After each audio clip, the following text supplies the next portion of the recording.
just ripping.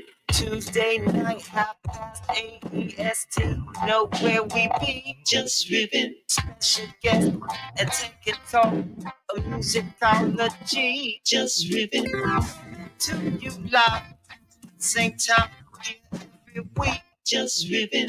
In the room, let's chop it up. It really ain't that deep, just ripping. What's up? Another Tuesday, J6, Cookie Rabinowitz. This is Just Riffin. We do it every Tuesday night, 8:30 p.m. Eastern Standard Time. And I'm one of your hosts, Hefner. We have an awesome guest tonight, Jack from Momentify. I really look forward to chatting with Jack. He's the founder of Momentify. We were chatting a little bit offline prior to going live, and very interesting where he's at, and a place I'd never heard of. And but I want to go there, and we're going to go swimming, J6, you and I. We're going to go out and Fun fact, I don't know how to swim. Don't judge me. I think we'll probably have trouble swimming over there too, as Jack says it. But we'll get more into it with Jack. So Jack from Momentify is here with us tonight on the Just Riffin' Show. We are powered by Rug Radio and brought to you by KIM Always. We have a new segment on the show today, and J6, Cookie Rabinowitz. I want you, sir, to introduce the new segment. I want you to tell us what it is, why you came up with this. I want to give you all the credit for it. I think it's awesome that we're doing this. Well, we don't need credit. We do everything here together, and we see, you grind pretty hard, doing articles. Well, I'm sorry, you have a bunch of hired help that you have writing these articles. Their names I'm not too familiar with. They sound kind of, but they got cool names. Rick O'Shea is my best. I love Rick O'Shea. He's awesome. But I did want to say this, though. I love when you pronounce Rabinowitz, because I had a gig on, it was Sunday, and they pronounced it when they when they were promoting, I guess, on their social media as Cookie Rainbowitz. And I was like, Rainbowitz. I love it. I'm down. I'm like, I'm not sure what way they meant it. If they meant it in Sammy Davis Jr., like Who Can Take a Rainbow, the Candyman. But whatever. I don't really, pronunciation is overrated. Yeah, the Little Stranger guys were pronouncing your name differently too. Well, no, I think he was referring, everybody refers to it differently, but that's why it's such a cool name, Cookie Rabinowitz, dude. Cookie I don't know if it's a cool name. Cookie Rainbow Bits. Sounds like something that you would put on your ice cream, Rainbow Bits, It sounds like a strain of heroin to me, actually. Hey, you know what? I think we went off the rails. A bag of that Rainbow Bits and 3 of the Mrs. Pac-Man. That's sorry. Right. Baby. All right, let's get back to the segment here. So why did you come up with this segment? What was the purpose of this? Let's explain to everybody before we get into it. I'll be totally honest with you. I totally jacked it. There was there was a podcast on a few years back by one of the guys from the Philadelphia Inquirer and a DJ from a Philadelphia station, WXPN, and it was called the Dan and Dan Show. And I did their intro music, right? And I listened to the show, and it was cool. They had a lot of really cool guests on it, but they had this, and I forget what it's called because they haven't done it in many years. But they used to have this like 2-minute beat the clock thing where they would each come up with a topic and they would have 2 minutes to reply on it. And I thought that was cool because you kind of saw the differences of their opinions when they did this segment. And I think that makes for an exciting show. I think, 2 different people and 2 different opinions, yet they still, come together at the same place and they work on something together and they build something together, even though they might not have the same opinions all the time. And I think it's a good thing for people to see. And I want to share that, because let's face it, there's a lot of people all around the world that don't have similar opinions, and their first thing is to pick up their fists, so to pick up a gun. But really, we just need to talk it out, and that's what we're doing on Just Riffin'. We're talking it out, Okay, I like it, man. I think it's dope. All right, so you want to go first? You want me to go to first? I didn't even think of a topic yet, so you should go first, and I'll think of one when you. All right, here we go, everybody. Here we go. Check it out. Here's the new intro too. We're still working on the intro. This is just a rough draft of the intro. Here we go. 2-minute tune-up. And now the 2-minute tune-up, where Hefner and J6 have 2 minutes exactly to respond to each other's topic of the week. Just riffing. Okay, I like how you talk about the fighting stuff, and then the bell is at the end there. So here we go. Get ready, put your dukes up. It's a metaphor. It's a metaphor. I know. I'm with you. All right. So, all right. My topic today is going to be Myriad. I want to talk about. Actually, you know what? I know her. I know her very well. We went to lunch last Tuesday. Muriel, right? Muriel. I'm taking it back. I'm not doing Myriad. Okay. I got one better for you. I actually wanted to do this instead. I want to talk about Farouk. I want to talk about Rug Radio. I want to talk about. We got 2 minutes, right? Okay. I want to talk about Rug Radio and Farouk. I think that Farouk, this whole thing coming about was just a blessing, just amazing. I'm going to give props to, because Rug Radio themselves, as we know, have been working really, really hard behind the scenes while everybody's hating and everybody's dissing or talking shit or whatever. They've been building. Loxley, the co-CEO or the CEO now, I'm not sure what his title is, but at any rate, he has not been up for water or air. I have not seen him. We have not heard from him. Only recently that we have. G-Man the same. All these guys that are behind the scenes working with Rug Radio, been crushing it and killing it. Farouk started this thing. That's why he started this thing with media. I believe he feels that media is really, really strong. And we got into Rug Radio because, at least for me, I can speak, because it was a media-based company. When it was just NFTs and there was really nothing, it was just a thought. And look where it's at now. Farouk just interviewed Donald Trump yesterday. He just interviewed the former president. And this is like 4 years into him, 3.5 years into him doing his own show and having that experience, as well as the experience with Rug Radio and rubbing elbows with billionaires and putting himself in the position to be where he was at, and in order for him to get the call to interview Donald Trump. So I want to say about Farouk, just a fantastic job that he's done to get himself and put himself in that position. It was a great interview. I'm going to listen back to it again because there's a lot of things that I missed. Because I was driving through the hills and the mountains of Jersey, and every once in a while I would cut out. So I got to listen back. But from what I heard was amazing. Just opening doors, breaking through barriers. Crypto is not going anywhere. The blockchain isn't going anywhere. And people need to start waking up. And I think this is was a great shot at, kicking that door really open, as Biggie would say, kicking the door. All right. So that's my 2 minutes. I think I did a pretty good job on 2 minutes there. I'm done. Cookie Rabinowitz, what do you got for me? Well, I love this topic because it's really on point with the whole segment of the show, too. We started at 9 minutes live, so by 11 minutes, I got to be done. But I think it's a great topic because, let's face it, you get mixed reviews. You start talking about different politicians on your timeline or in public. You might even get a punch in the face sometimes, depending on who you mention. I don't even need to mention any names because it depends who you're mentioning it to. There's violence over ignorance, sometimes, and I don't know Donald Trump. I never met him.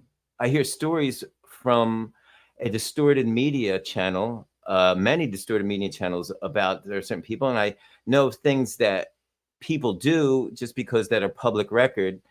And I can't really make an assessment on anybody, and I'm not going to, that I've never met in person, because that's my gauge. I've met Farouk in person. I know that dude's cool. Like, that dude could give me a call and be like, "Yo, dude, I got a flat tire. I'm out here on the street. Can you come give me a hand?" And I would do it, or whatever, because he's a genuine good person. And he's a very hard worker. And likewise, how he set this thing up and got this thing going, and the team, Loxley and all those guys. Loxley, too, is another one. Met Loxley. When I meet somebody in person, for me, I can tell right away, yes or no. And I know it's right for me. It might not be right for everybody, but relations that I'm comfortable with, But anyway, so I think it's really cool that they interviewed a a politician, a president, somebody who's running for president. Politics, I'm an idiot with politics. I put it right out there. I don't know shit about politics, but I wish everybody a blessed life, and I wish everybody's kind to each other. And I do my best to keep my local politics in check. What's going on in my neighborhood, don't get it fucked up. But anyway, that's all I got.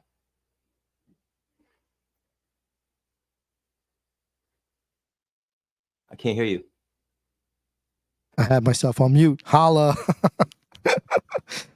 Pardon me. Wow. What I was saying was, I think that was a great end to the segment, and we're going to, keep doing these. We're going to keep getting better and better and better. I actually liked it. It was fun. And it was great to be able to freestyle. So thanks for bringing that up. And I hope everyone else liked it as well.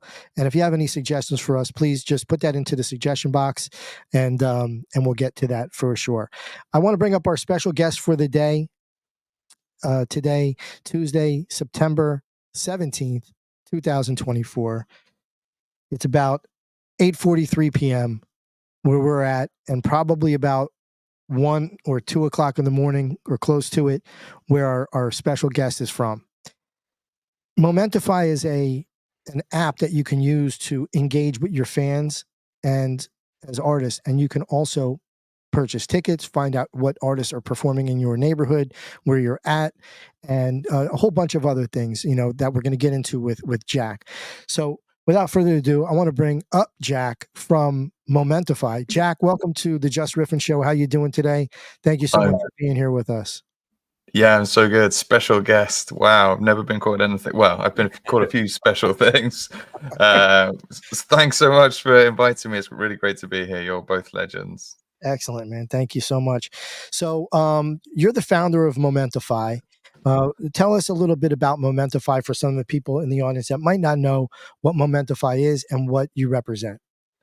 Yeah, we're changing a bit how we speak about Momentify at the moment. We're still very early stage, but we're really starting to refer to it as an on-chain TikTok for live music. So it's everything that you said. It's very content-led. Fans check in at live music. They share videos, photos. And on the flip side, we give artists the access to the information about their fans, the content that they can reuse. But we're really focused around the whole live music scene. So it's reasonably lots of kind of Web3 music businesses have focused on the recorded side, which is extremely complex, as both of you but know. And we're really kind of trying to zone in on the IRL experience and the amazing connections that fans have the privilege to make with artists and other fans around the live music experience. So we think it's pretty unique. Very excited, but also super early for us in our journey. How long has the app been alive? When did it launch? It's been alive in my mind for a long time, for about 2 years. It's inspired by being at just an amazing gig and just wanting to just capture that memory. But in reality, it's been a thing that fans can access for about 6 months. We did this thing where we shipped something that we shipped a product that was a bit embarrassing because how early we shipped it with the bugs. They say if you're not embarrassed by your first version, then you're shipping too late. We were very embarrassed. And we've done this thing. We've kept a closed community. We went and found communities of fans who are I don't want to call them crazy, but they go to, some of them are doing 2 gigs a night on the weekend at different places. We've got people who are real seeing fanatics. 150 real fanatics. And we targeted that because we wanted to have this tight feedback loop, because not everybody goes to live music even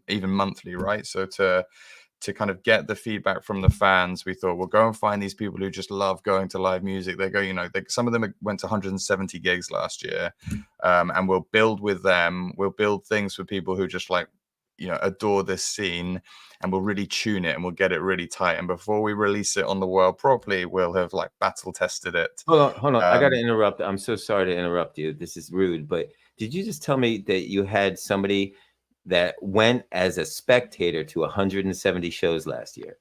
Yeah, it's crazy. Okay, no more. I need their email address for my mailing list. Okay. I love live music, but since we built this and we searched out these communities of fans to help us with the beta, yeah, I've met like a whole new type of fan who, you know, they're not, you know, some of them are kind of a bit more genre focused, but some of them just love going to live music and the experience of it. And some of these gigs are free. They're like bring your own at like That's cool, venues. man. Yeah, and it's just, so we're still in this beta stage, and we've just been kind of like tuning things, adding things, really focused on what these fans want, and we're pretty happy with where we are. We're just adding ticketing now over the next few weeks, so it'll make it really easy for artists to ticket their own events if they want to. Now, what real quick, what about like, okay, so I'm on the app, you know, I go, it's not desktop. You can't use it on your desktop. You just have the information, right? But you have to download this app. So everybody go download Momentify. You download it from, you know, it's Apple and Android, right? I use Apple. So. It's a progressive web app right now. So it's just like it's a website, you visit it, you can add it to your home screen. Because it's kind of got a crypto back end, like everybody who signs up gets a wallet. We built it so it's like designed for normies. So one of the most amazing things for me was we've targeted normies, and we let them check in and create these moments and add their content. And if they want, they can put it on chain, and we pay the gas. So it's like a POAP where they can put it on chain. It's a non-transferable token.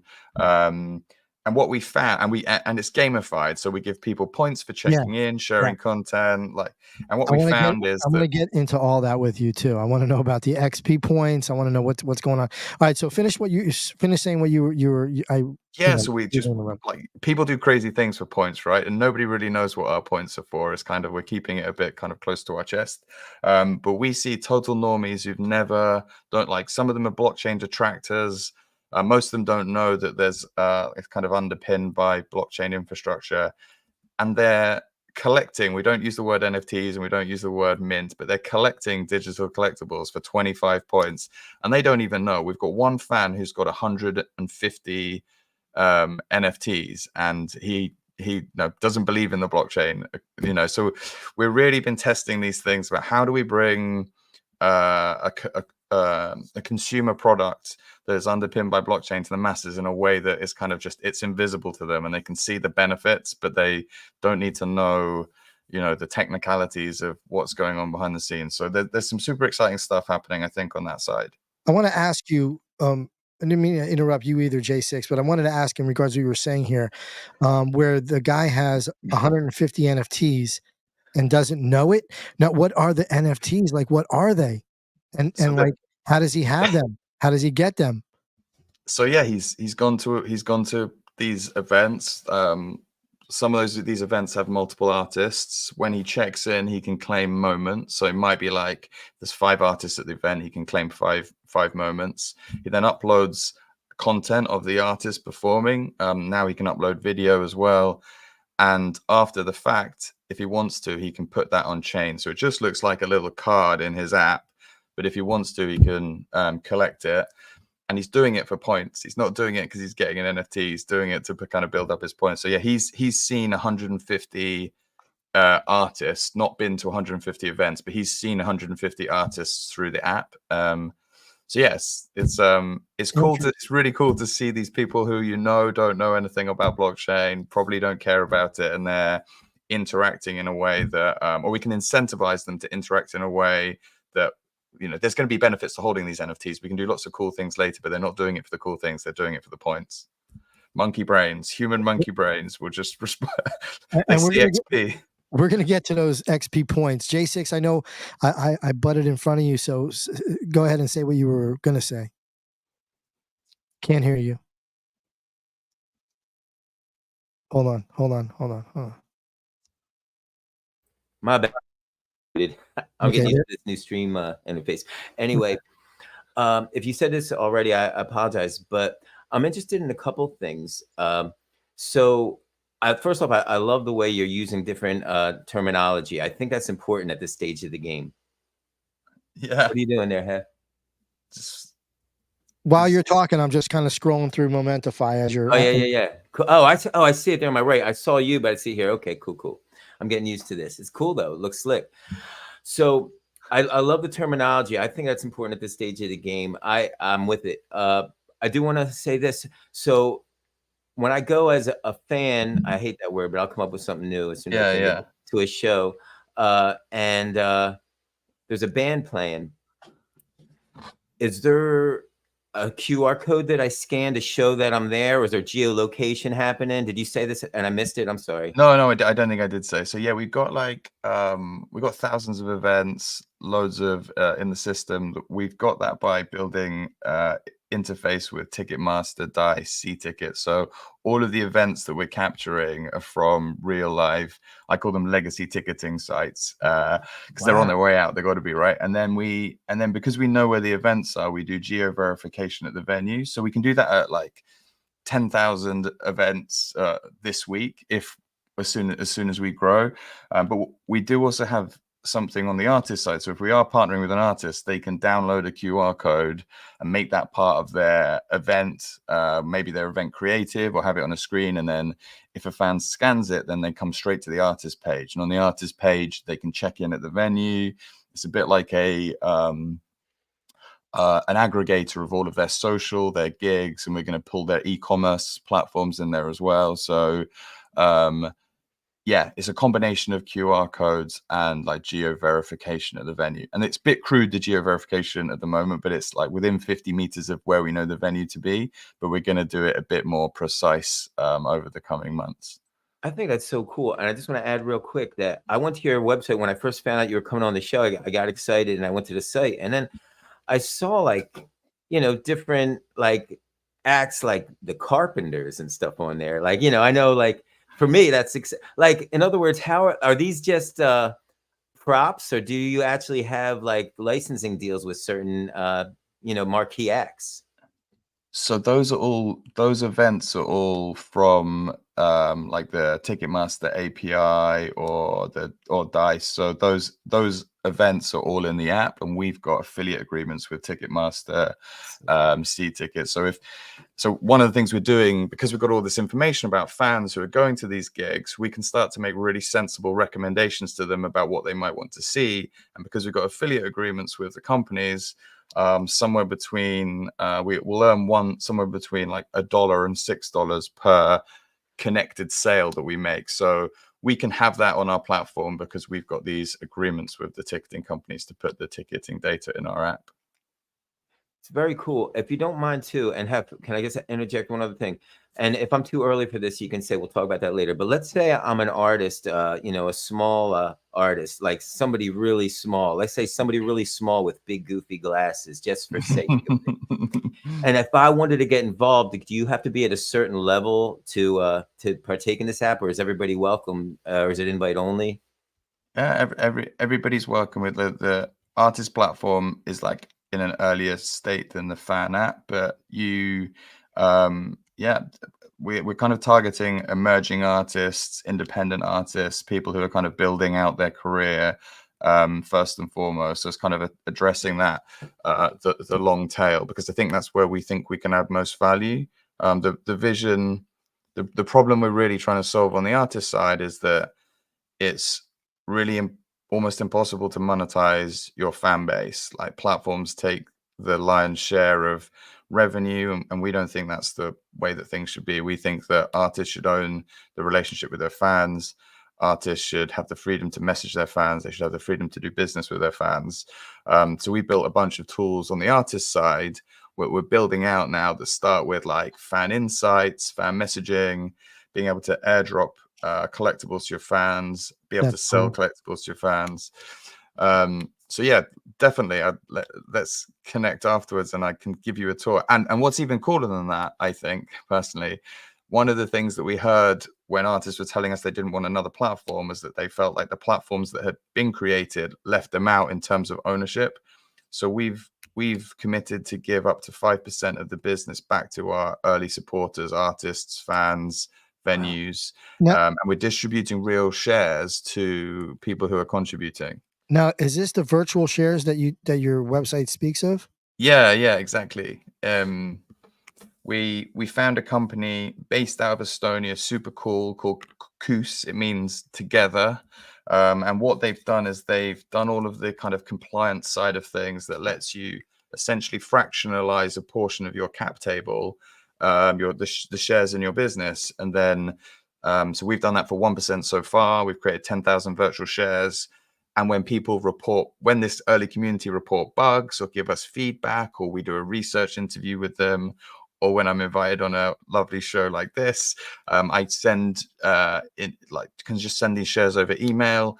It's fully compliant for companies in the EU and in the UK, and I can distribute those to like many more countries. So pretty much anywhere other than Iran, North Korea, China, Russia, I'm allowed, that's all kind of tied away and sorted out in the app, and people own shares in the business. We've got 45 artists who already contributed. We've got 100 fans who own shares. So it's a pretty cool, Koos this is a super cool company, like reward early contributors. So yeah. I want to play it. I want to play the video. Do you mind if I play this video? No, I hope it they give me some more shares in their company for for playing it. For kind of mentioning them to you. But yes. All right, I'm going to play this, and let's sit back and all watch this for a second here. It doesn't seem like it's that long. .io. We're on a mission to create a fairer kind of business model by turning the people who contribute to a company's success into co-owners, so they get a share in that success. Traditionally, your inner circle shares the equity: founders, investors, perhaps employees. But isn't there more to the story? Others contributed too, accelerating your growth. Though they weren't paid, they still got behind you and believed in your mission. So wouldn't it be great to give back? Core's community platform makes rewarding impactful deeds easy. Anyone who lends a hand can now receive virtual shares with similar rights to shareholders. There's no risk, no legal hassle, and no disrupting the cap table. It's win-win. Recognized contributors have skin in the game, motivating them to stick around for the long haul and drive more growth. With Cause, your business becomes a community, and success becomes a shared cause. I like it. I think that's that's pretty cool, man. Yeah. You're giving back, bro. Well, we're self-funded, so I'd love to pay artists and fans for every interview or piece of research, but that's hard. So this seems like a really nice balance where, as we're bootstrapped and growing, we can grow with the people who are helping out most. And it just increases like people's. I had a call today with an artist, and I'd only shared one share with him after the first intro meeting. It was our second meeting today, and he said it kind of just changed his perspective. He was kind of felt more engaged in the business and was more interested in kind of like listening out for the outcomes and what we tweet. So it's just like small things, but I think they can have a big impact. That's awesome. That's great. I think it's great that you're trying to do something here, as a fan, right, of music, and this is why you came up with this app, and that's why you have this thing. And then I'm sure as your time is going, it just keeps building, and the ideas keep getting better and better and better. What's the next thing that you're adding into Momentify that will give it that boost that you've been waiting for? Like, what have you been working on? Yeah, so we kind of recently shipped the collectibles side of things and made it easy for artists to airdrop collectibles to their fans. We don't have loads of artists on the platform yet, but what we keep getting asked to do is help ticket events, and we've been saying no time and time and again. And then we're approached by a festival that's performing at Art Basel, who said that we've got 500 to 700 people who are going to be coming to an event. We're like, well, if we can get on board 500 to 700 people to our app and slightly tweak our collectibles smart contract to turn it into a ticket smart contract, and that's a kind of win-win for us. And then when we looked into ticketing, I just tried to get tickets to the Oasis 2025. Okay, real And like quick, what are the names of them? Because we were talked about them on the Liam show. and Noel. Oh, Liam and Noel. okay, there we go. Go ahead. Yeah, and I got fucked over by Ticketmaster. You know, I mean, it's not the first time, but I was in the queue for 5 hours. I got to the front of the queue. I went to buy. I couldn't find tickets. They were like $600 for a pair. Holy shit! It then suddenly identified me as a bot, and then I got booted out to like number 400,000 in the queue. Wow. So it's just like How you 5 hours. how do you fix that? Well, I think like there's a number of things. One, like part of the problem was because there was such high demand that I wasn't in the queue with 400,000 other true fans. I was in the queue with a bunch of scalpers, bots. So I think like taking scalpers out of the equation and their incentives is a big part of it. And the cool things that we can do with smart tickets is do stuff like we can set max resale pricing programmatically, not just rely on like secondary marketplaces to honor it. We can say, look, this can only ever be sold for 10% above face value or face value. We can do cool things like, well, actually, if it does get resold, why can't we make sure that royalties are honored? And actually the artists can get royalties from the sales of secondary. That's great. And because of our product is, the vision behind the product is, well, if you're checking in at live gigs, if you're creating these decentralized proofs that you were at an event and it's geo-verified, well, actually, over time, it's very hard for a bot to prove, like to go back and put a record on chain. It was impossible to put a record. Are you using POAPs as well? Are you doing like for proof of attendance? So we don't call them POAPs, but moments are essentially Moments. Okay, they are our moments. When you check in, when you claim that when you put that on chain, it's the equivalent to a POAP, except you can't trade it. Like a POAP can be traded. Ours are soul bound. So that as Ali G would say, respect, man. Respect. Respect. I can't do it in his accent. No, I won't try it either. Let me ask you though. So basically, the moment is like a POAP. I do like the word moment better, and I hate the word POAP. But I don't hate it. I'm just kidding. Yeah, neither. No, I'm just kidding. Yeah, but no, I don't hate it. I'm just kidding. But anyway, so Moment's a great name for that. Now, let me ask you: is this the thing that they have an option to mint as well, or collect? It was collected. Yeah, exactly. They can collect that. So let me chime in real quick though. I want to chime in on this. So let me see if I'm following this correctly. If they capture the moment, that's a soul-bound experience. But if they take the next step and mint the experience or the collectible, now they can trade that. Possibly?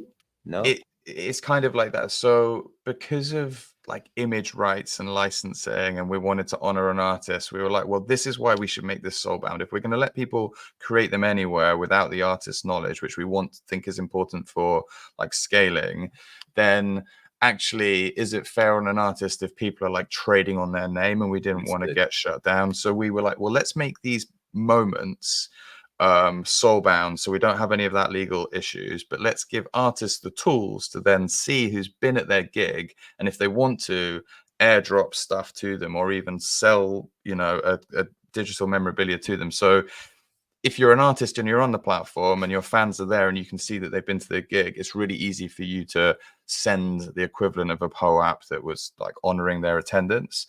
But we like everything we do, we try to be like, how would the artist feel about this, or what's in the best interest of the artist? And those can be free.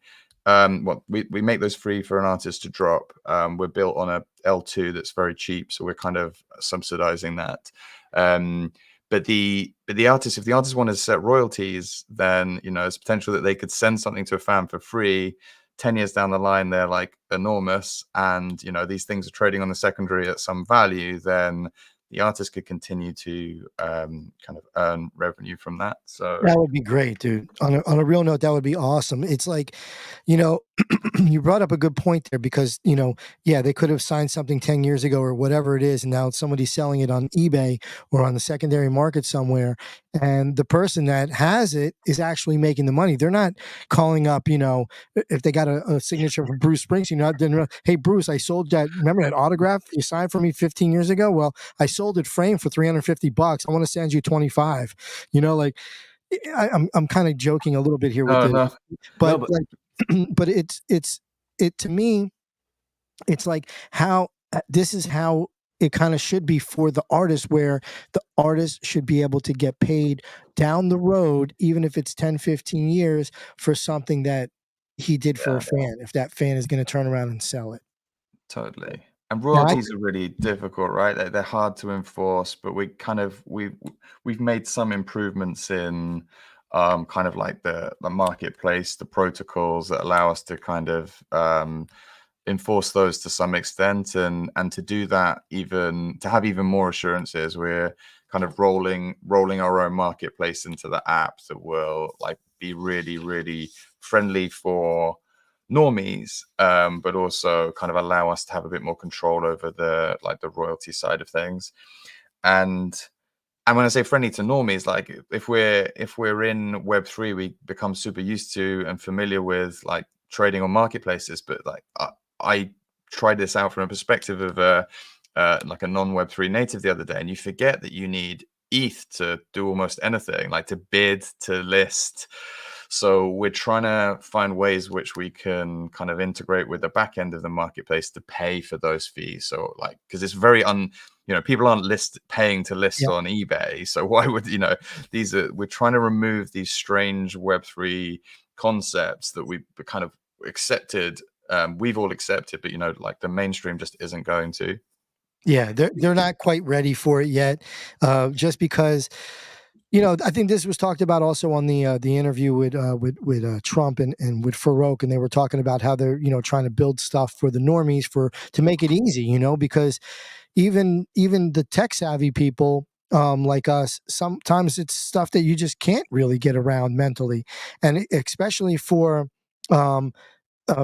people that just don't know, like our grandparents, our parents, even the little kids, they don't know yet, but they're gonna need to know how to have a digital wallet, how to trade ETH, how to use a ledger, and they're gonna need to know all of these things. But you said it, if you can find that very simple thing, which is to me like a light switch of turning the normal people, you just turn it on and they just hit a button and it's all working in the back end. They don't have to think about a friggin' MetaMask or a Phantom or anything like that as far as a wallet. They don't have to know about, the ETH going back and forth, or if it's on base or whatever the token is that you're using to mint. Just have their credit card connected to it or somehow, or whatever the deal is, and you hit the button and it just does its thing, and maybe it converts in the crypto, if it's USD. I don't know, I'm just and shooting the shit here, but that's the way. I think that's the way, and it's possible, right? Like it wasn't possible even 9 months ago when we first started subsidizing the mint costs for fans. They were costing us like $12 per mint, and we kind of had this. We knew the direction that like Base were targeting. We had this belief that we were going to get sub-cent, but now it's costing us like 0.2 of a cent most mints. That's like the average price that we pay. And at that point, it's just a cost of doing business, right? It's like a cost of having users on your app. So much better than $12 too. Much better. Sure. I mean, it was a bit frightening for a bit.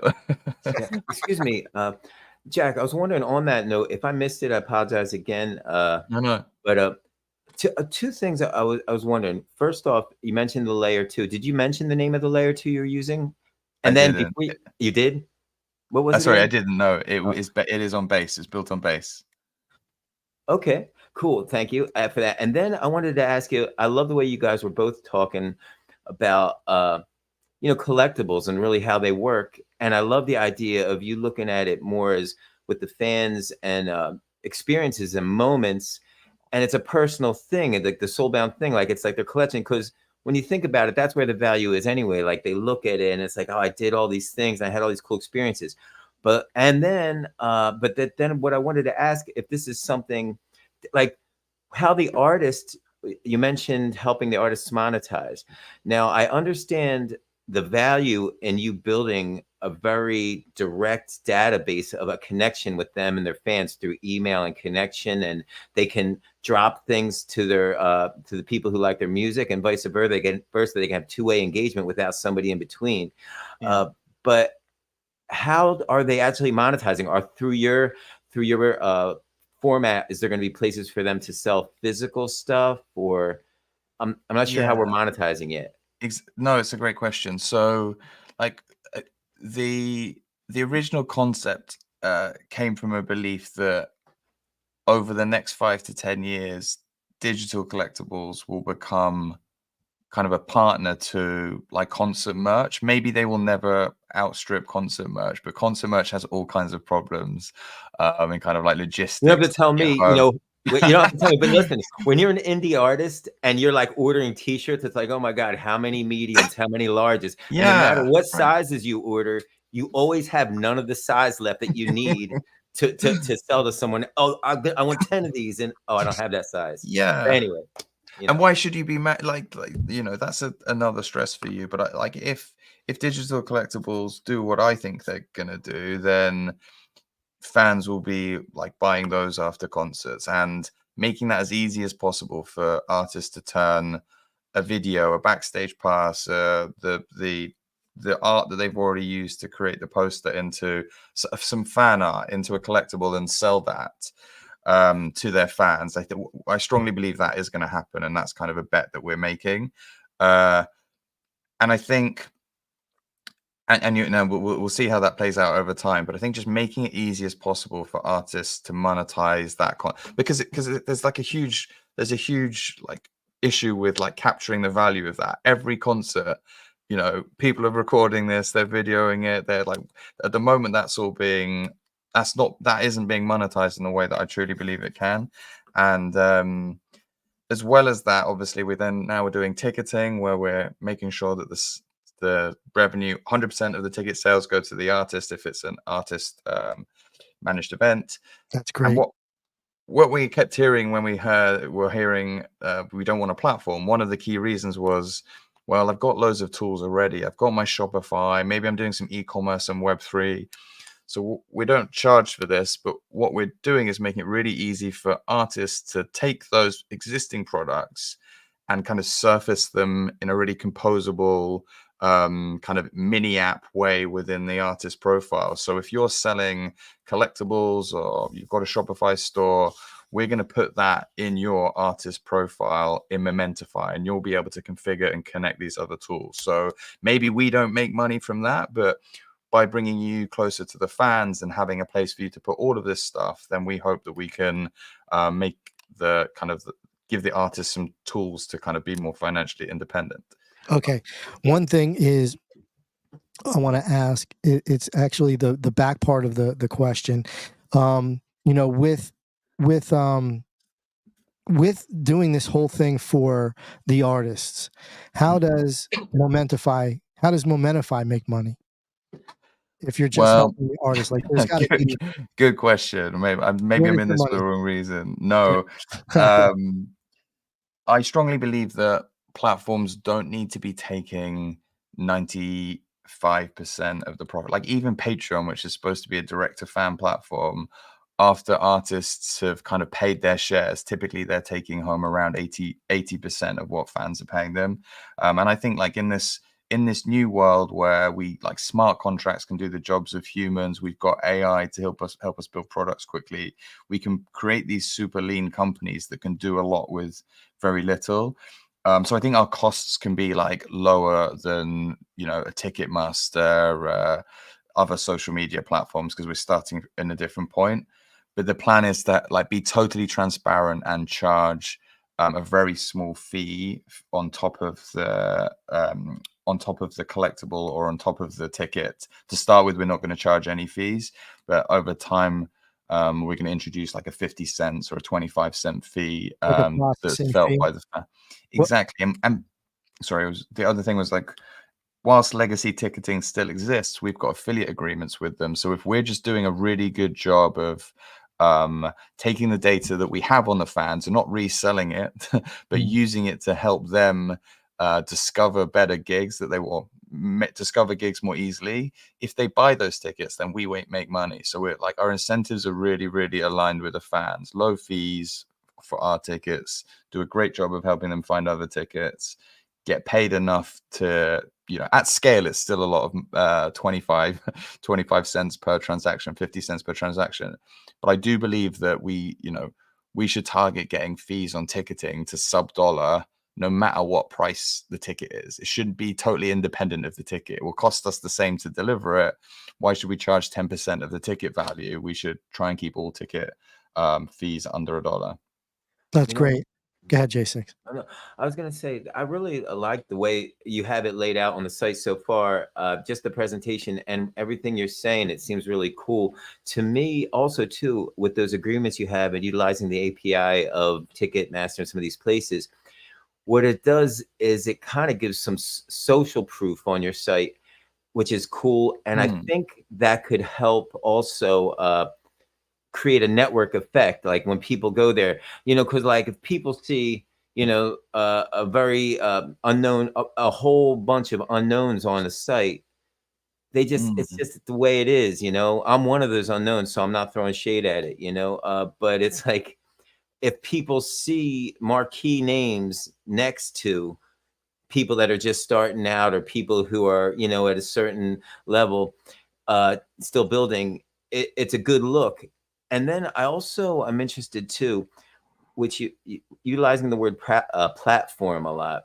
One thing I like about this technology is I think it's possible for people such as Momentify and others to build these exceptional tools and to create them in a way where an artist can use them without convoluting, if that's the right word, their brand. Like, for instance, you mentioned Patreon. I know what the word patron means. You know, I barely, I had to Google it now, but no, I'm saying, but I mean, I know what these words mean and stuff, but I don't want them connected to my brand name. I remember back in the day, you guys might not even remember, this is probably before your time, there was a website called GarageBand, not the app, but there was a site called GarageBands where bands used the platform to kind of link up.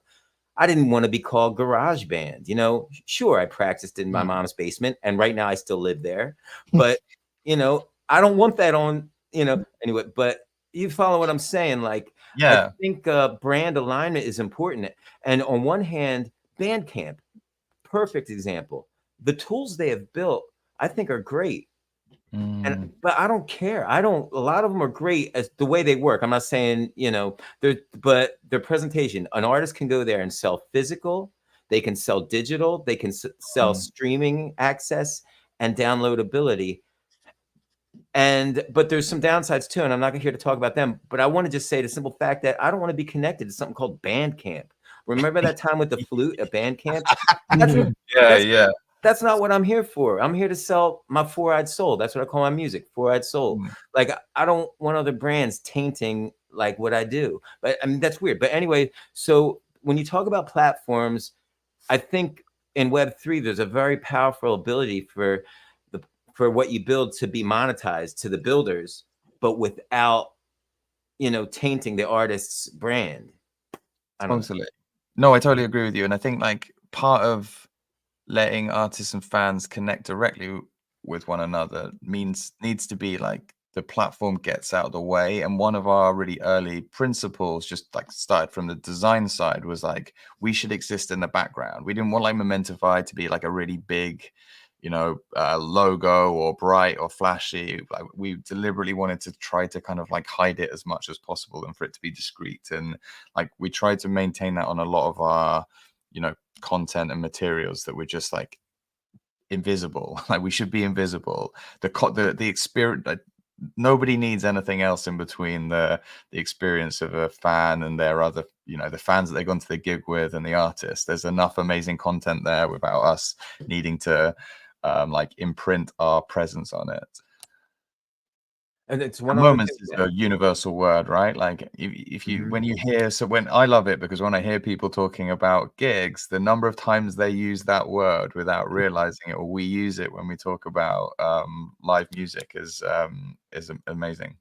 For sure. Just one other thing, real quick, too. So, Okay. like an artist now, would you say though, you were talking about the Shopify and the other widgets, if you will, other aspects of what makes their online presence. So, are you saying like if somebody went to Momentify and used your tools, like there would be a way for them to without building a website, utilize your tools to have all those things plugged in and still share their moments, but just using you kind of as the host and everything? So yeah, we're working towards that, but that's the vision where we've got like a hub of tools that they can connect on the platform side that then appear within their artist page. So a bit like a link tree, like very similar to Linktree, but just let them kind of put those experiences. And we've like, you know, it's at the start, but we're speaking to it's like pushing against the open door when you speak to other founders because they're all interested in being part of this kind of composable front end for fans that brings a better experience to fans. And we speak to everybody from event financing companies where they're crowdsourcing a gig, where a really cool one called Sellout, where they're shout out to Sellout, where they're like a promoter can propose a gig, they've got 30 days to sell it out, and because it's all kind of Web3 and it's a smart contract behind the scenes, we can just put like a mini app within the artist page, which has that kind of that sellout experience embedded within the app, and it's like not super difficult. But there's not loads of that in the platform at the moment, but that's the vision, to be this hub that artists can connect all of their other like social commerce or e-commerce or collectible products. It's great, dude. Now we had Losi on the show, and Losi, I believe, introduced us to you, and that's how you're here with us. I want to put her up here. Now, how is Losi? How is she's been on our show. How is the relationship going now? And then how is someone like Losi, who's an independent artist, how is she utilizing your app? How is it really putting her to the next level? Firstly, I just want to say Losi is great. I've not met an artist in the space that's like made as many connections for me as her. She's just like, I don't know how she does it, little networker. Yeah. So we're still building out the artist platform and tuning it with artists. So kind of we've been really careful to kind of like build it, do these research sessions, get feedback. But the kind of things that we've done with Losi is that we've created, because we're super early and we're working closely with us, we've like created creative that she can share, that then you can download and any artist can download the QR code, but it takes a bit of time to make that look pretty and elegant. So if you're having it on a big screen, you don't just want a barcode up there, you probably want to muck around in Figma. So in Canva, but we've just kind of been working to kind of create some really special pieces of content so that it's really easy for her to get her fans to scan. But like she's been there like every step of the way, trying to help us kind of with the features, help us test them, and I'm hoping over the next few months, as she starts to perform like more live concerts, we can help her with sending collectibles to fans, selling them to fans. And I think she's performing at this Zaucella event that we're going to be ticketing in Art Basel in December. Very good. Yeah, I hope to see her. You're going to be you'll be down there. You'll be at Art Basel this year. I think so. You got to come down, bro. Yeah. Get on that flight. It's only 7 hours. You're good. Yeah, it's fine. It's fine. Yeah, come through, man, because we would love to meet you in person. That would be great, and we're going to definitely go check out Losi. And I think they're doing something with Adabody too. Are you familiar with Adabody? No. Adabody and Losi also making music together as well. You should Yeah. definitely check out Adabody. He's really good artist. We had him on the show just recently as well.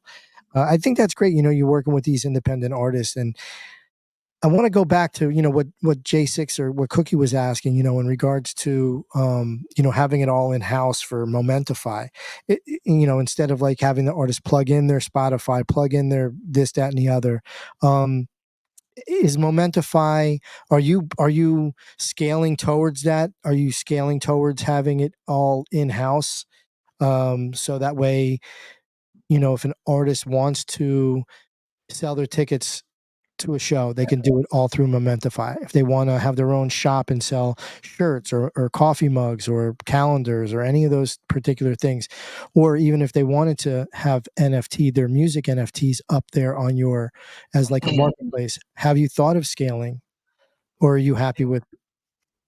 It's really interesting. I think we want to do a few fundamental things really well. So we want to do fan insights really well. We want to create a bunch of really great tools to help artists message fans. We definitely want to be in the digital collectible space. We've kind of accidentally done a bit of ticketing, and I think that will be something. But there's loads of other products that are going to do a much better job of us than of like delivering specific features and solving specific problems. And we don't think we need to build those. We want to support those products in building these great experiences, investing the time, and just surface those through our products. So we really believe in like an open ecosystem where we're not closing any doors. We're not gatekeeping anything. If we can, and we can integrate a great other product in our platform, even if it's doing very similar things and it gives the artist more optionality and choice, then we will. And I think,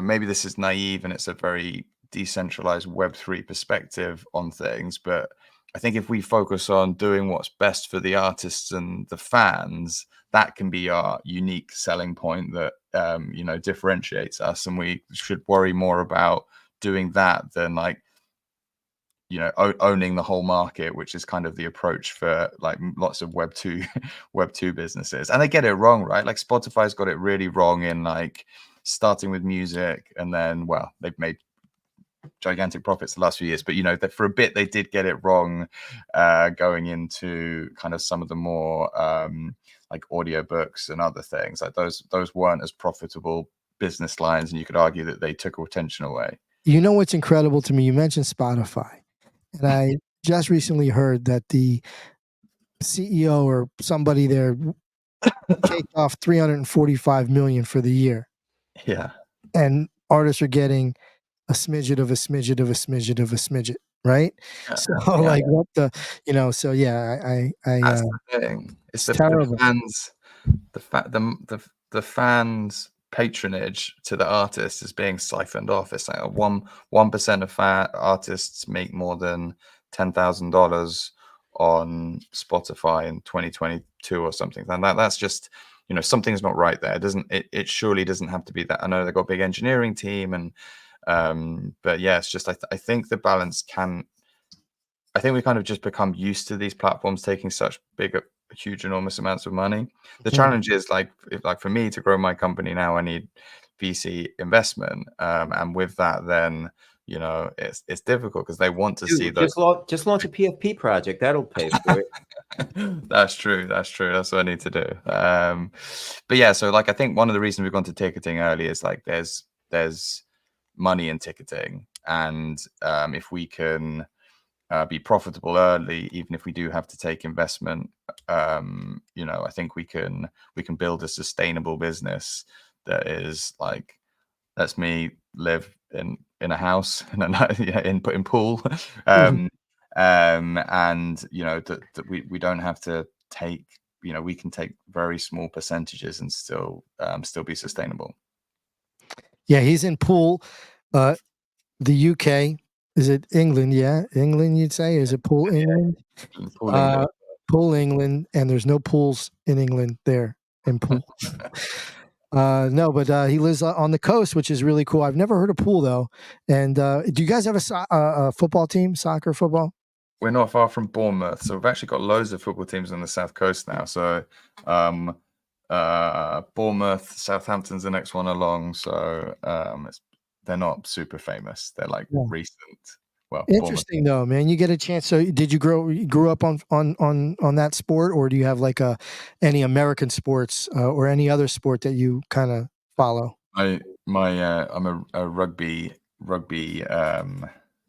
aficionado. So I played rugby at school and uni, and then then got old. You are not old, bro. Yeah, I got Like a spring chicken over here. What are you talking? That's But yeah. awesome, though, man. So, okay, real quick, because we're talking about music and we're talking about Momentify. By the way, everybody, this is Just Riff, and we do it every Tuesday night, 8:30 p.m. Eastern Standard Time. We have Jack from Momentify on the show tonight, and J6, my co-host, Cookie Rabinowitz, is here as well. This is Hefner speaking. Tell real quick, because we're talking about music and stuff, and I'm huge with both sports and music. What is the concept of rugby? What yeah, because yeah, it's like football, American football somewhat, but they're running and they're set plays and stuff. And I just see rugby as you guys get into a little scrum and then you break out and then one guy, they're running over here and you got to pitch the ball. So tell me real quickly, what the heck is rugby? It's basically the same as American football without helmets. Well, without helmets and pads, kind of, but you can't throw the ball forward. The ball's always got to go backwards. So you run forward and throw backwards, and but other than that, it's like it's pretty similar. It's pretty similar. Okay. Now to score, you got to cross the line, the touchdown line, and then or you can. I see sometimes they take the ball, or what do you call it? The rugby ball. Just rugby ball. Yeah, just a ball. And they just slam it on the ground. Touch it on the ground. Yeah. Is that like motherfucker? Like, or is that? I don't know why I think it's. What? I don't know why we touch it on the ground, and it's fine for you to just hold it in the end zone. So or catch it in the end zone. So, got it. Yeah. And then the extra kick, you do kick through like a field goal type of thing. Through like a field goal. There's two types of field goals, like a conversion, which you can do after you've scored a try, or if there's been a penalty infringement, then you can choose to kick the post, and that's so cool, man. You guys have cool sports over there, like cricket, and that we just don't. Yeah, like I think they're interesting. Polo, and you're like there's all kinds of cool sports all around the world. So thank you for taking us into the rugby world, man. That's awesome. I'm going to pass this mic over to J6, my co-host Cookie Rabinowitz. It's on you, my brother. Oh no, I just definitely don't want to talk about rugby. Yeah, I don't blame you. The only sport I like is coffee. Matter of fact, hold on a second. Let me have some coffee here. Enjoy a nice, delicious cup of Rug Radio. Is that Folgers in your cup, buddy?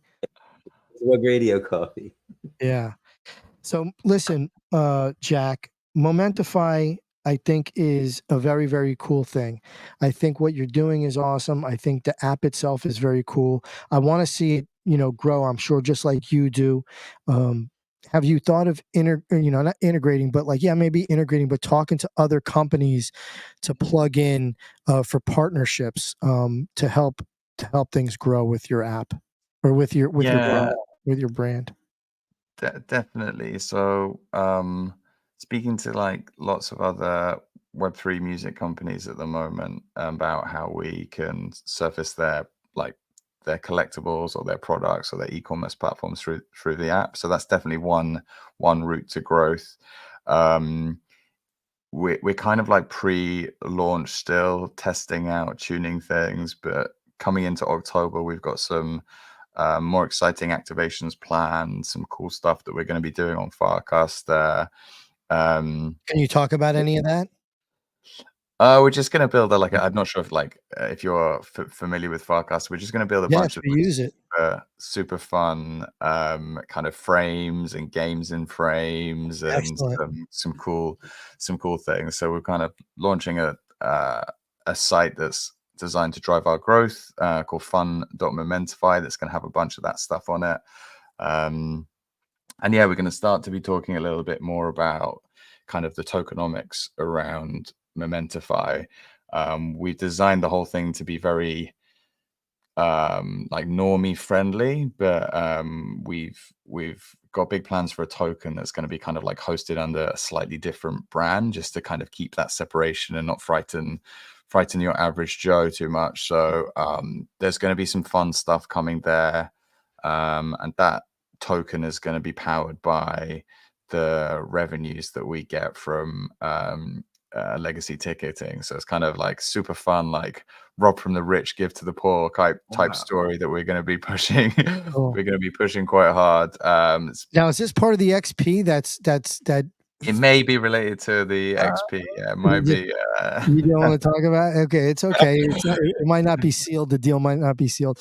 But okay, so let's talk about, since you're talking about tokens and whatnot, let's talk about XP, because XP is something that's real. It's right now. You can actually earn XP through Momentify, right? I want to ask you, how do you earn points? How do you earn XP points through Momentify? And you probably know where I'm leading at. What do the XP represent? What is the purpose? Like, yeah. Why do I want XP? It's a great question. I'll start with the like the easy one to answer. So, checking in at events, producing content that's liked by other people, uploading content, adding, like, connecting your socials. So we're going to use that once you connect to socials to post out content to other places, adding information so that the artist can then connect with you afterwards, subscribing to artists. Those are all kind of positive ecosystem activities. Earn XP. Inviting other fans, we haven't pushed too hard on that, but but inviting other fans is going to be kind of a bias towards earning points there. The true answer about, like, what is XP for, we've done a bunch of other projects before where you have kind of tested and used, like, this kind of gamification around points to see how it drives human behaviors. And it's just crazy. Like, we've got, like, humans have monkey brains that respond to inputs and, like, take actions.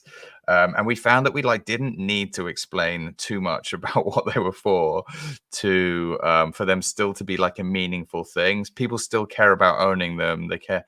So we're going to introduce some leaderboards and some things like that, so you can see where you are and the points that you've earned for like interacting with a particular artist or a particular venue. But there are proper plans for XP and how it will convert to tokens and things like that we'll be, like, sharing more of. So I guess the TLDR is not much at the moment, or we don't give much away at the moment. We're just relying on kind of these crazy human psychological game responses, but there are kind of, like, some big plans on how that will link back to like loyalty rewards and how artists might kind of use that to kind of incentivize fandom. Very cool. Very cool. Let me ask you this. Oh, go ahead, Hev. No, I just was you saying what you're saying. I just think it's excellent, that's going down. I do want to know when the points are being distributed. I want to know how much the point. I'm just yeah, that's what we want people to start worrying about. We're going to start hinting at it soon, and we're going to have multipliers for doing. Very cool. Yeah, and this is all going to be on Base, right, or somewhere else? Base. Yes, all of our core products going to be built on Base. I think we're speaking to some other chains about whether we can give an artist a choice. Lots of chains are giving rewards for participation, and we think artists should get some of those rewards. So we want to make it possible for an artist to pick Sonium, the new Sony chain, or other OP stack chains, or Zora, because there are, like, people say artists don't care what chain it's on, and I think they shouldn't have to care about the technology. But if one chain is going to give them a bunch of, like, rewards for building on it, then, well, we should let them choose, and we should let them capture that value. I think that's great that that you introduced that to them, because a lot of artists are not going to know. They're not going to know about any of those networks. They're not going to know about any of those platforms, but Momentify will, and Momentify will give them the TLDR, so that way they can choose. So yeah, J6, go ahead. I interrupted you, my man. No, not at all. I was just curious. Say, it's so tough. People building this space, I take my hat off to everyone, because it's a very difficult task, and mass adoption it looks like it could be really far away at points, and like the friction to get involved in this space, like we were talking about.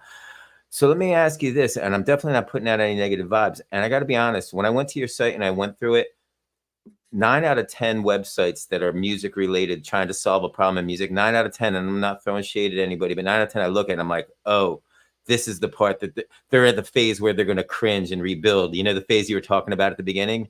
So, Yeah. I mean, so when I look at 9, 10, but when I looked at your site, I was like, this is cool. Now, I think I had some trouble with my internet at the time because I was clicking through it and I was getting ready to start up some, you know, to engage with it a little bit as an artist. And I didn't make it all the way through, but the site is presented very well. And I love just the moments and all this. But here's the question. Sorry for beating around the bush. But No. as this is very tough to build in this space, let's say an artist jumps in and they build up 1,000 or so fans, right? And then you guys decide, oh, you know what? This isn't working out. We're going to pack up our bags and go. Does the artist have access to what he's built there via the blockchain, a trustless ledger, or do you in fact own that stuff? It's a great question. So two things. I first say thank you for being so kind about the site. I still look at it and I cringe. So, and I look at the app and I cringe. So it's like it's painful for me, but it will be changing soon.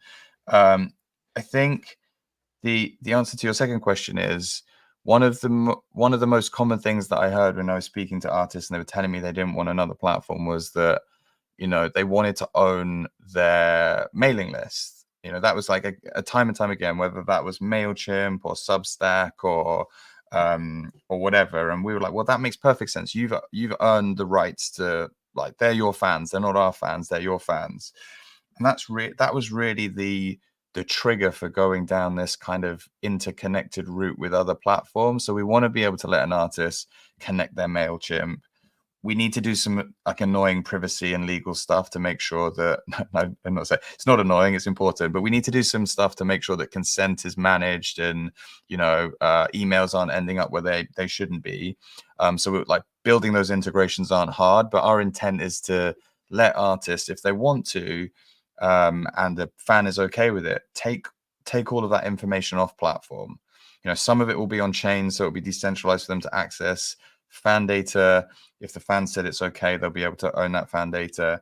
So we're not we don't want to be we don't think we have to gatekeep that data either.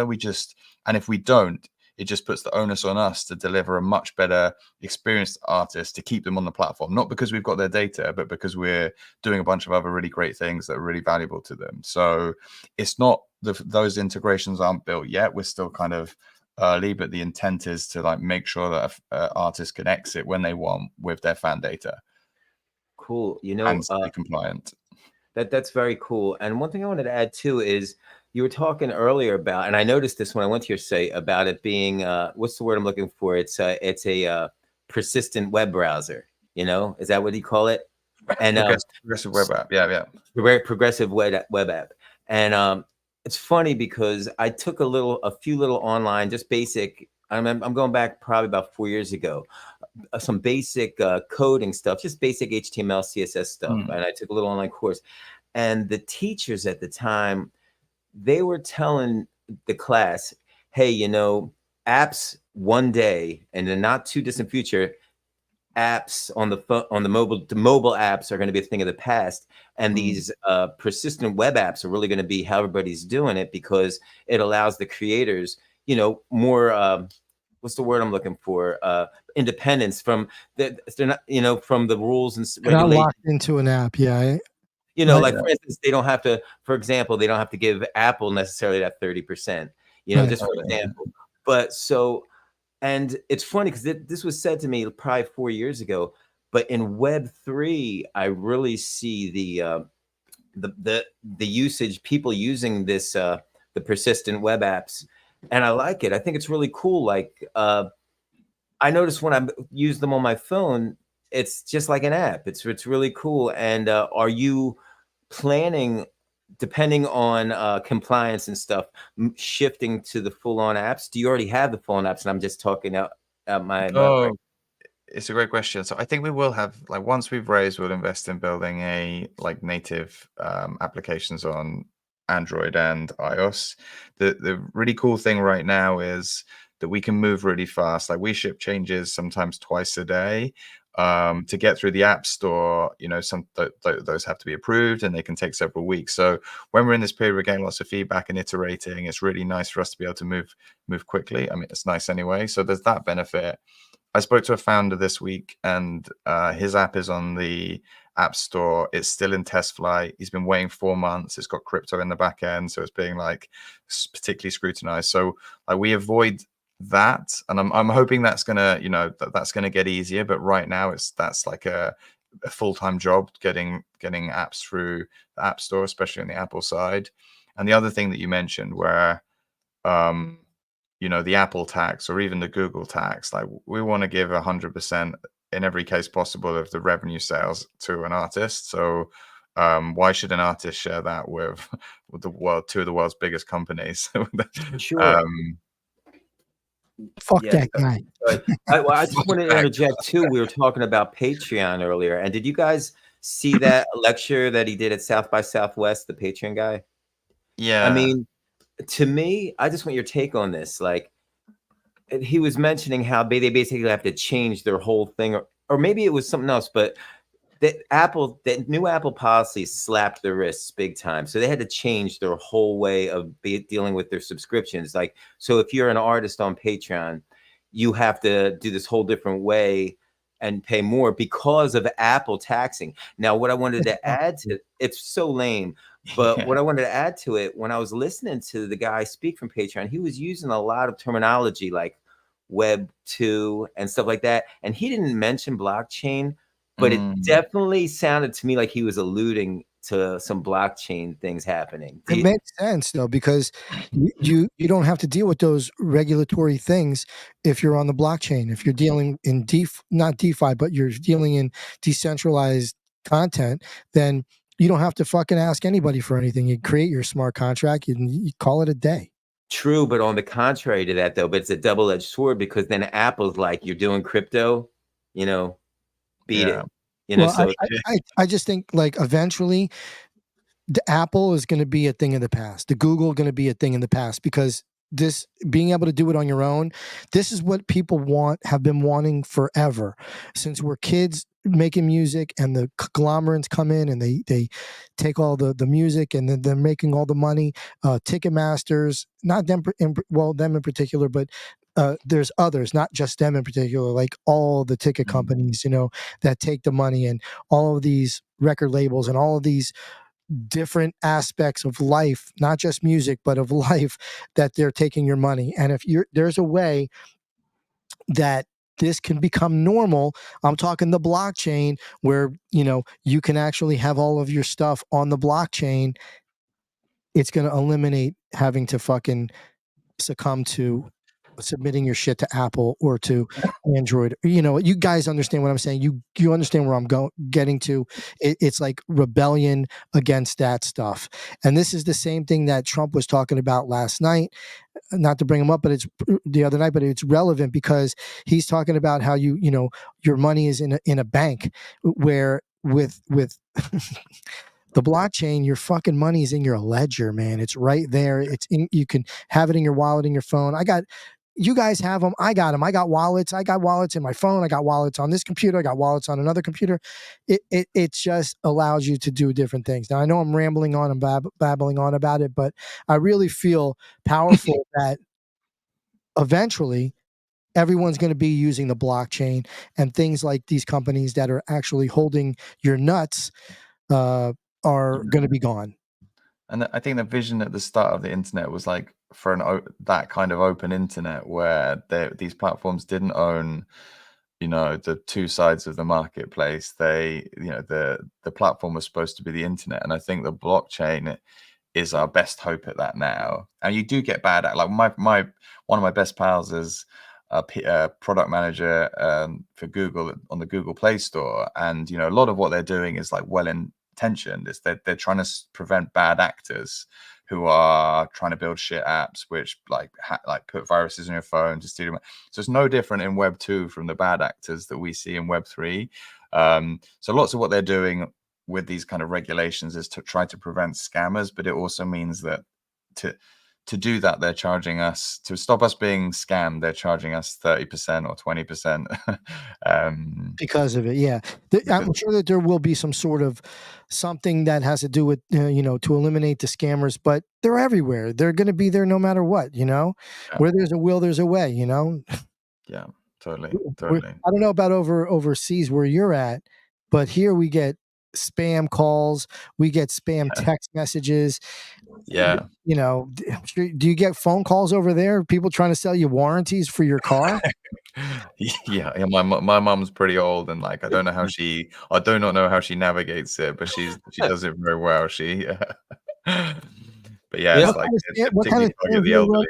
What are they scamming over there? What do they call you for? What are they selling you? Stuff like usually they found out something like they know your mobile phone network, so they like pretend that, or there's somewhere that you've bought Wow, like a antivirus license, and then they phone up with it doesn't accent stop. that doesn't sound like it's from the right people. So yeah, it's it's tricky. It's hard navigating Yeah, scammers, Web 2 or Web 3.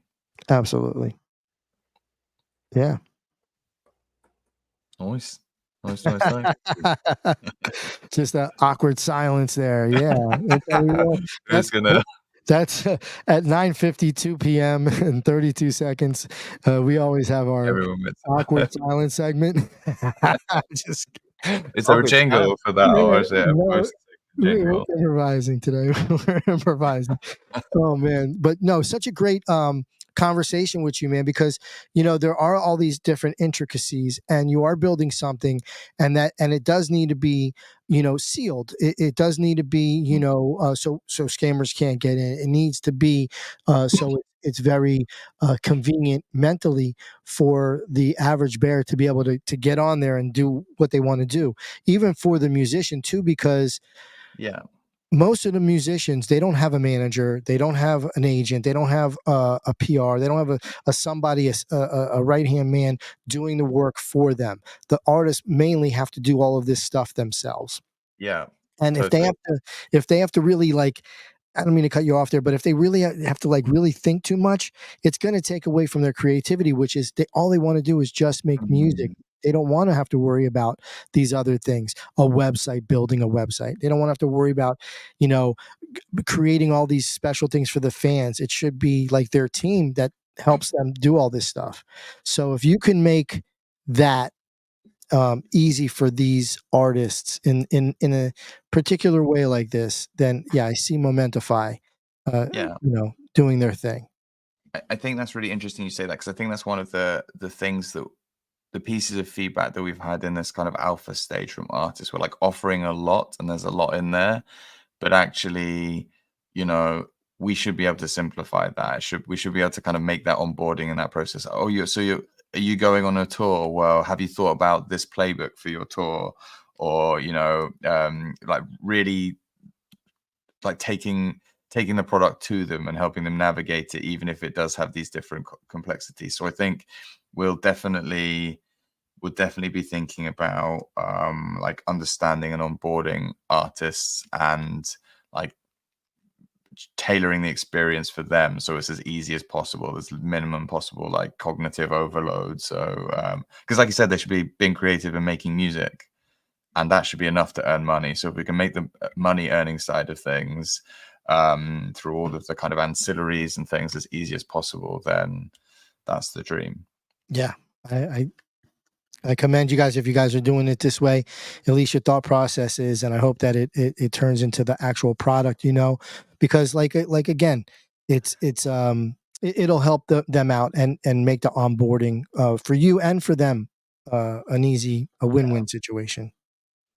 I hope so. I hope so. I think there should be like loads more live music performances in the world for fans. I think if we do this right, then like an outcome of that could be, more music for the artists, more experiences for everybody. That's right. Now, this deals with events. This deals with like Mm. artists. They have their concerts, and over in Europe, during the summertime, there's massive amounts of festivals. There's Yeah. where there's big things. Has Momentify for the future? Have you thought of creating your own festival, like a Momentify festival, with the artists that are actually using your app. I know this is like a big picture, but you know, Yeah. have you considered something like this? Have you thought that far? Yes, definitely. So there's a little line in the tokenomics which says Moment Fest. So there's definitely the ambition, but there's not like a load of not that much more Info there yet? detailed thought. But yeah, definitely. I think that, that makes total sense. Festivals are hard for us at the moment just because they're the anti-event, poor Wi-Fi, lots of stages in a field. This like festivals hate apps and mobiles, but I want to get to the point that I'd love to get. I think a signal of whether we've been successful or not would be if we are able to put on experiences like that, and That'd be invite really the cool. fans that have been part of it, and the fans and artists that have been part of it. That'd be really cool. I mean, and that's what we do here. I know you couldn't really couldn't really talk much, say much, but I think we got a little bit of alpha, little bits and pieces from here and there, and it's just in our strategic way that we're asking you here. Me and J6, we're Green Berets, Navy SEALs. We have every tactical badge that you can think of, and that's what we do here. I love it. Sneak the information out. That's it. We squeeze you. We tighten it up without using the mob, to do so. Yeah, we do it mentally. That's right. Yeah. So this has been great. Jack, I greatly appreciate. Oh, one more thing I wanted to before we, because we're getting close to the top of the hour here, and the show is coming to an end. Built on base, right? Momentify is built on base, but it's made by apes. So tell me, I know your PFP is an ape. Don't throw stuff at me. What's that? I said, don't throw rotten cabbages at me or whatever happens. Oh no! Hey, we're not throwing on the internet now. Man, we're not throwing anything rotten at you. But I wanted to know, built by apes. So what does that mean? And take us out with, the last words from you for Momentify.